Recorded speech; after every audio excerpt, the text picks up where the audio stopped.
Hello, Mr. President. Hello. Azerbaijan and countries of the Central Asia region experienced significant economic growth in 2023, according to estimates from the European Bank for Reconstruction and Development.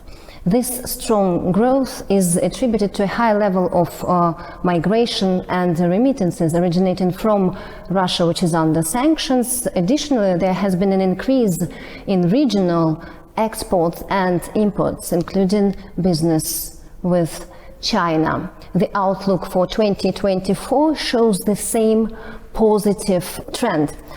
What does this growth mean for your country? As far as Azerbaijan is concerned, our economic development and growth mainly is generated by our reforms rather than those factors which you mentioned. We managed to diversify our economy and to reduce dependence on oil and gas sector, though oil and gas sector continues to be the main part of our economy. This year, our economic growth is a little bit modest because of the slight decline of the oil production. But if we look at the past years, for the last 20 years, GDP of Azerbaijan grew more than 4 times. And that was a very remarkable achievement. And at the same time, we managed to conduct a very sophisticated social policy so that we managed to reduce the level of people who lived in poverty during the last 20 years from almost 50% to 5.5%. This demonstrates that the wealth generated by energy projects was fairly distributed between all segments of our population. We also worked actively in order to reduce the level of foreign debt, and now it is below 10% of our GDP. So the target for the next year is 7% of GDP. So this actually demonstrates the sustainability of Azerbaijan's economy. Next year, of course, we hope that the growth of economy will be higher. But at the same time, those figures, they do not actually reflect 100% the economic performance or living standards of the people. We know the countries which have very low economic growth, but with a very developed economy.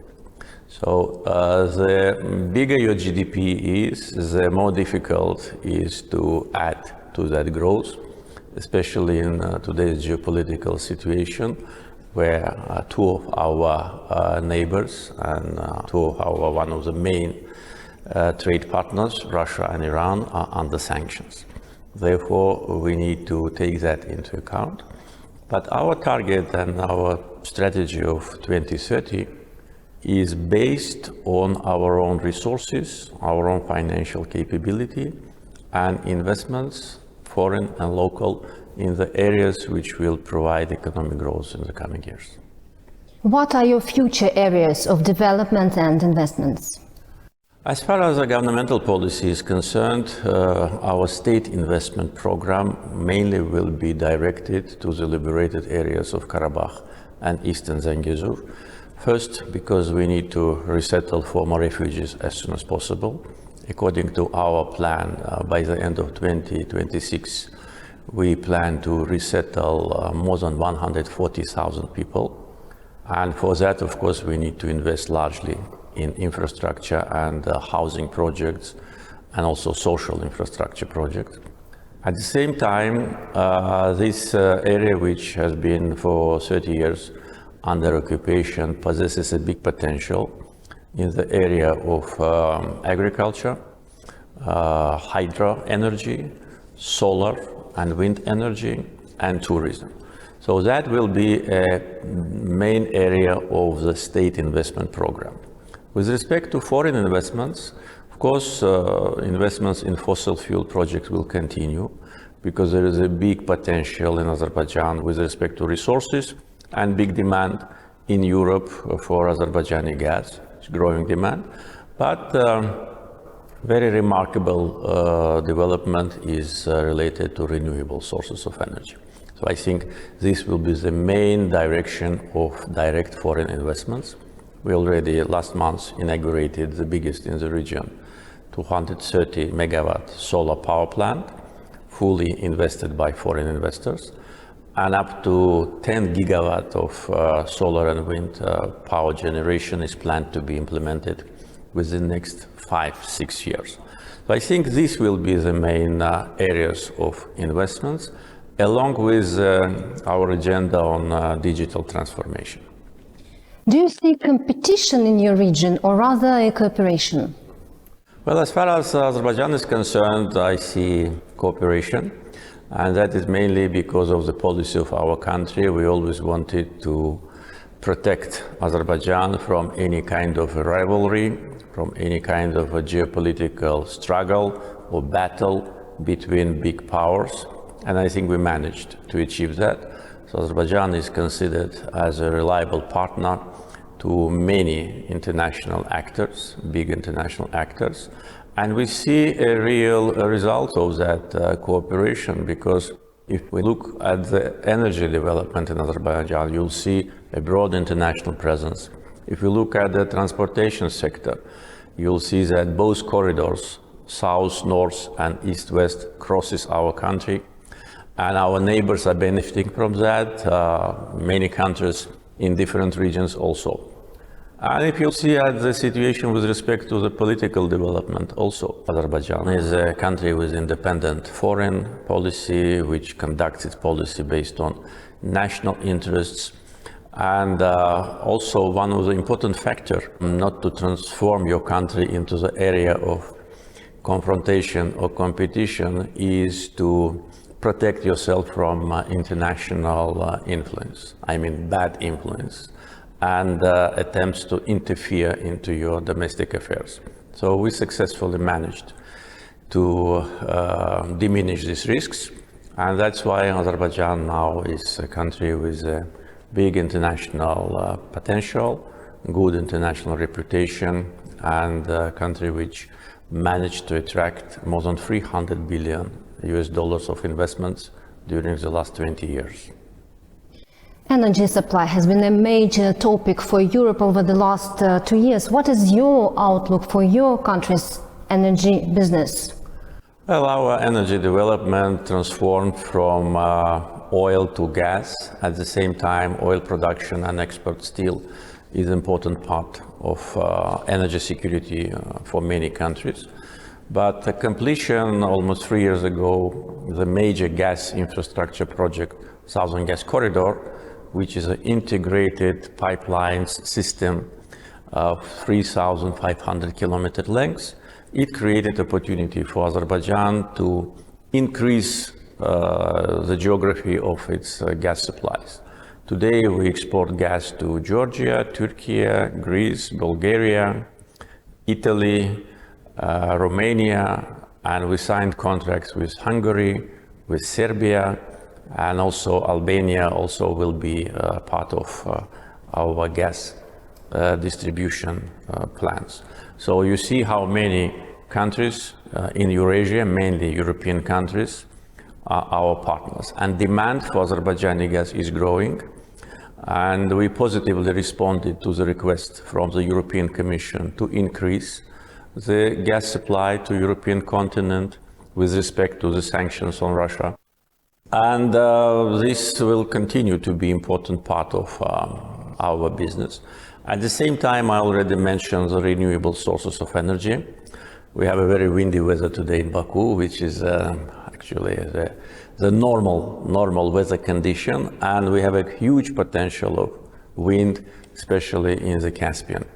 So 10 gigawatt of solar and wind power generation projects have already been signed as contracts and MOUs. So that will allow Azerbaijan to have a very smooth transition from fossil fuels to renewables, at the same time to provide European consumers with green energy. And what are your concerns about the risks to your country's economic development? Frankly speaking, I don't see any risks because so far our economic development was very positive, even in a much more complicated geopolitical situation. Even during the times of occupation, our economy grew, And now when we totally restored our territorial integrity and sovereignty, and we are implementing a large-scale economic reforms which allow us to accumulate more funds into our budget. We have conducted a very successful reforms in the customs and taxes administration issues. We created a corporate management system in all our state-run companies, and we see the benefit of that. Of course, a lot of wealth will be generated from the connectivity projects, as I already mentioned, South-North and East-West transportation corridor. We expect tens of millions of cargo, additional, crossing Azerbaijan's territory in different directions. It means employment, it means additional funds, it means geopolitical importance of Azerbaijan. If you look at the map of our region of Eurasia, you'll see that all the major transportation routes cross our territory. And we've developed the most modern transportation infrastructure, so that will create additional opportunities. Plus, liberated territories of Karabakh and Eastern Zangezur, where we plan to resettle hundreds of thousands of former refugees. That will also be additional driver. So, frankly speaking, I don't see any potential risks neither in economic area nor in any other area of our country. No risks at all? For today, I don't see. Maybe potential risks may come from beyond our borders. Inside Azerbaijan, we don't have it. We have a very stable political system. We have a very based unity of our people, especially after the historical victory liberating our occupied territories. Our economic performance is successful. Our economy is self-sufficient. We do not depend on foreign loans. As I said, next year it will be 7% of GDP only. And if you look at our hard currency reserves and foreign debt, you'll see that our hard currency, 10 times is bigger than the debt. So in other words, we can within 1 month level our foreign debt. So not many countries in the world can do this. And the self-sufficient economy with good political connections with the major international actors and the political stability and unity in the country. So all these factors demonstrate that internal risks we don't have. External, yes, but that will depend on the situation beyond our borders. We have war beyond our borders to the north. We have an unstable situation in Middle East. We have potential tensions in the neighborhood. So that could be a potential risk for Azerbaijan. For that purpose, we need to pay bigger attention or more attention to the protection of our borders, so that our borders are open for friends and closed for those who want to do something harmful. Okay. How a SPECA program is important for the economies of the participating countries? Well, SPECA program today commemorates its 25th anniversary, and we decided, and I am grateful to our colleagues from Central Asia that supported our initiative to hold summit, which is the first summit in the history of SPECA program. Actually, this program is based on the economic interaction between Central Asia and Azerbaijan, which today we see the new dimension of that interaction. And if you look at the economic data, if you look at the dynamics of the bilateral visits, you will see that during the last 2 years, active interaction between Azerbaijan and all the Central Asian countries, and also between Central Asian countries, is unprecedented level, high. So this really is a new reality, and we need to capitalize on that. We have excellent relations with all countries of SPECA. We have a lot of investment projects now, Azerbaijan investments in Central Asia, Central Asian investments in Azerbaijan. We have connectivity projects of East-West Trans-Caspian transportation route, which for Central Asian countries is now one of the most attractive transportation connection with Black Sea, with Mediterranean, and with Europe through the integrated connectivity projects. And we see a lot of positive dynamics on the political track, because countries of SPECA in this difficult geopolitical situation today demonstrate stability. And this is one of the most important factors, because without stability, there's no investments, no economic development, and no security. So if you look at today's SPECA members, you'll see that Central Asia and Azerbaijan is an area of geopolitical stability, though the risks are just next door. And for countries of Central Asia, these risks are even higher than for Azerbaijan. So this must be taken as an important factor of success of these countries. 25 years ago, all of us, we were in a completely different situation with respect to the economic development, large-scale social problems, and also we were just in the first phase of our journey on the path of independence. So now we can already report about the success. And we organized an exhibition in Baku Expo Center. I think it is very illustrative to demonstrate what our countries, it's a small part of our achievement, but nevertheless, very illustrative demonstration of what we have done. Azerbaijan foreign policy priority, one of the priorities is more active cooperation with the countries of Central Asia. And we consider the summit, SPECA in Baku, as one of the factors which is part of that policy. Azerbaijan's strategic geographical position between East and West places it in a pivotal location. What is the country's strategy on the international stage? Well, on the national stage, we will continue to conduct independent policy. We are, for the fourth year, chairing the second after United Nations International Institution non-aligned movement.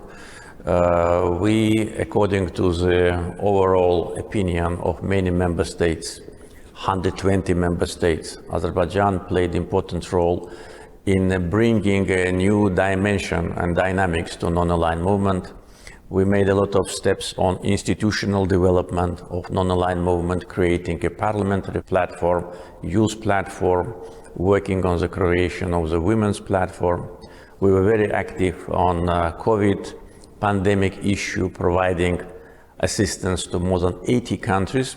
So our chairmanship in non-aligned movement allowed us to demonstrate our policy, our capability, and our chairmanship, by the way, was extended for 1 year by unanimous decision.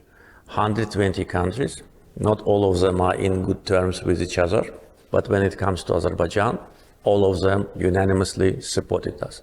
So this, I think, is the best demonstration of international support. Sometimes when some politicians talk about international community, they mean only maybe several dozens of countries, but international community is more than 200 countries. And majority of those countries support Azerbaijan. This is only one dimension. Our relations with our neighbors are well balanced and based on friendship and mutual interest. Our relations with European institutions also have its own positive dynamics. I already mentioned energy projects, how we support Europe when Europe asked us to provide that support. And we did it because we always try to help those who ask us for that.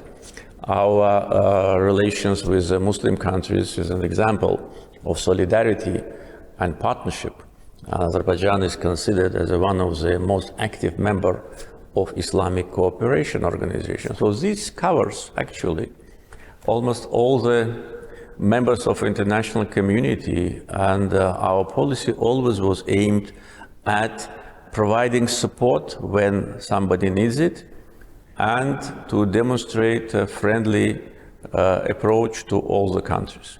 And now, after restoration of our territorial integrity and sovereignty, the ability of Azerbaijan on international arena, of course, will be much bigger. And international reputation of a country which on the battlefield defended its territory, its dignity, and implemented the resolutions of United Nations Security Council itself, of course, reputation of Azerbaijan is skyrocketing now. In an interview with Euronews back this summer, you said that you hoped that peace between Armenia and Azerbaijan can be achieved by the end of the year. Do you still maintain this position that peace can be achieved, especially after tens of thousands had to leave their homes? And what is next for the dynamics of this region? Well, yes, I was optimistic about the timetable because we exchanged several times with Armenia the comments on the original draft peace treaty which Azerbaijan elaborated itself. And after that, there have been 6 times of exchange of comments between two countries. And when I was talking about that last time to Euronews, I hope that Armenia will not prolong the process of evaluation of our comments. We submitted the last comments to them on 11 September and received a response from them only 2 days ago. So almost 2 months and a half, they were evaluating the draft, which consists of several pages. What does that mean? That means that they want artificially to delay the process. Now, we are talking in the end of November, and of course the hopes for achieving peace and signing peace treaty by the end of the year are not very optimistic. But I think that the timetable is not so important. Important is the agenda of both countries. It was Azerbaijan who suffered occupation, ethnic cleansing. Million Azerbaijanis were deported by Armenian government, and devastation of the territory of almost 15,000 square kilometers. And nevertheless, we were the country which made a proposal to sign peace agreement and to start working on the delimitation. So Armenia now, after Karabakh portfolio is closed, I think will be more willing to come to an agreement with us. Because after restoration of our sovereignty and elimination of the illegal separatist regime in Karabakh, I think the main factor which prevented Armenia to be more courageous on a negotiation track don't exist any longer. So we will evaluate the latest proposals, which, as I said, we received 2 days ago, and we'll comment on that. In the meantime, we are maintaining the contacts on the working level between different officials and through different channels. And I think there's no alternative for peace. If peace agreement is not signed, that will be very bad for the whole region. We want region of Southern Caucasus to get rid of any risks.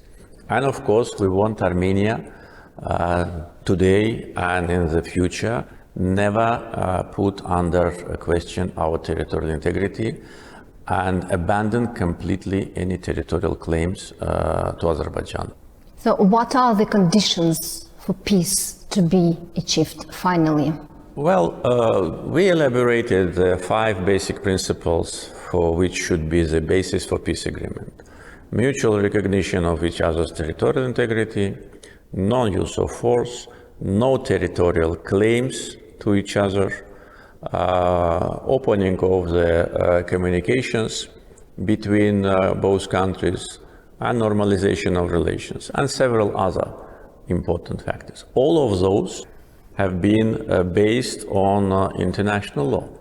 During the 3 years, almost 3 years of negotiation process, Armenia always wanted to incorporate into peace agreement provision with respect to Armenian minority in Karabakh. Our position was that this is our internal business. And if they want to reflect the issue of Armenian minority in Azerbaijan, then let us reflect the issue of Azerbaijani minority in Armenia, which was expelled 30 years ago. And there have been much more Azerbaijanis in Armenia than Armenians in Azerbaijan, almost 300,000. So our position was that it must be reciprocal. Either we reflect these two issues of national minorities, their rights and security, including the right to return, not only Armenians to return to Azerbaijan, but Azerbaijanis to return to Armenia. It doesn't matter that Azerbaijanis were expelled 30 years ago and Armenians decided to leave 2 months ago. The fact is just, it must be reciprocal. Or we do not comment in our peace agreement about this issue. So until now, we did not get from Armenia any clear understanding on that. So if Armenia agrees to have either the same language for both national minorities or not to reflect it at all, then the peace is reachable.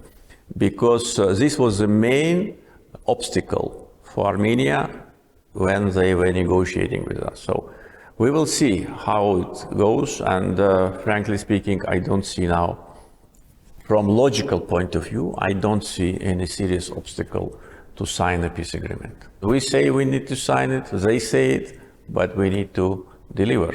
Our proposal was made public. Those famous 5 principles which I am talking about, we made it public. It is known. There is no, objection from any responsible international actor, because all these principles are fundamental principles of international law. And Armenia just need to comply with that. They should put an end to all the attempts to contest our territorial integrity and to sponsor separatism on our territory. Because Karabakh is part of Azerbaijan, and this is recognized by all, including Armenia itself. An Armenian Prime Minister, the same person who in 2019 in Hankendi at the big rally said Karabakh is Armenia, and that was the end of negotiation process, because after that there was nothing to negotiate. So actually the reason for Second Karabakh War was exactly Armenian government. And now the same person says Karabakh is Azerbaijan. So it's good, it's evolution. We always support evolution, but now saying Karabakh is Azerbaijan, they need to put a signature under that, and we're waiting for that. And what about those people who left their homes? Those people who left their homes, first of all, that was their own decision. Our public communications with Karabakh Armenians, and also what we did after, demonstrated that we wanted them to stay. We openly announced that, and I, during my appeal after the end of anti-terror operation to Azerbaijani people, said that they can stay. We opened the electronic portal of registration. All of those who want to come back, they have their right. Their property is duly protected.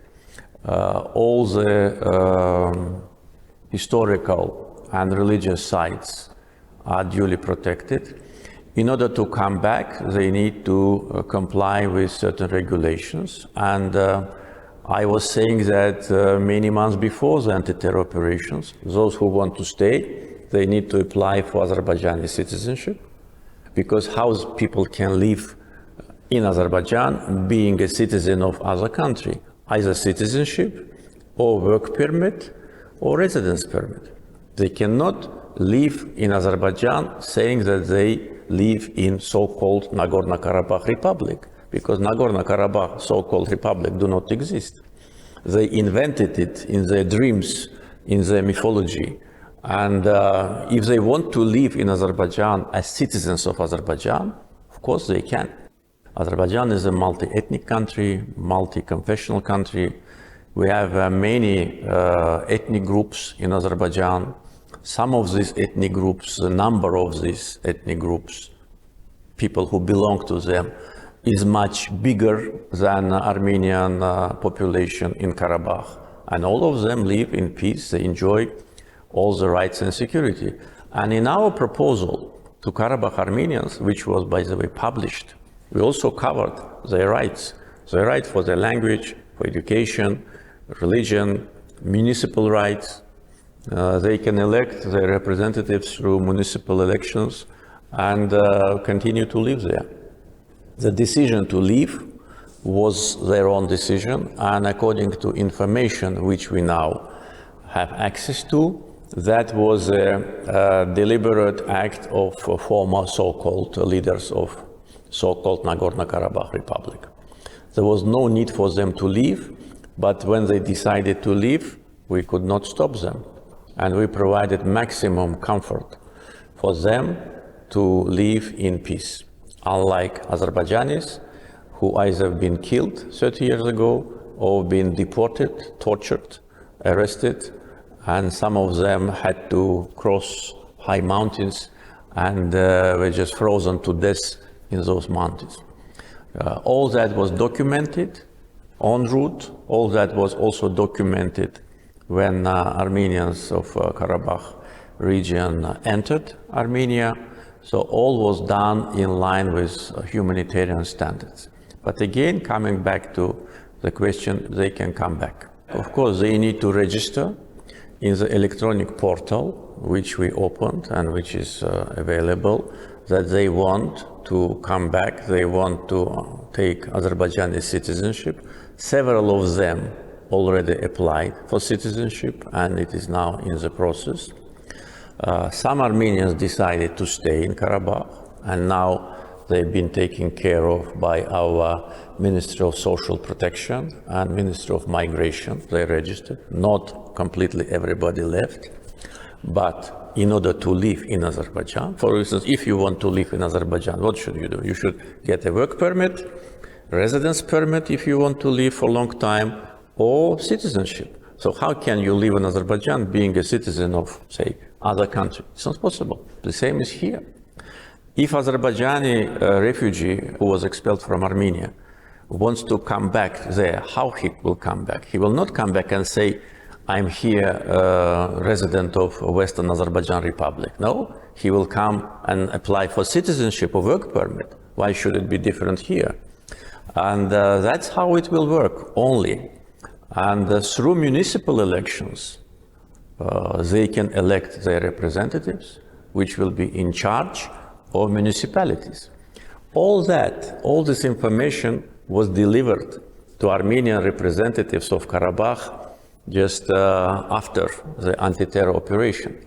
And then when we realized that they did not make it public to the population of Karabakh, we made it public, we published it.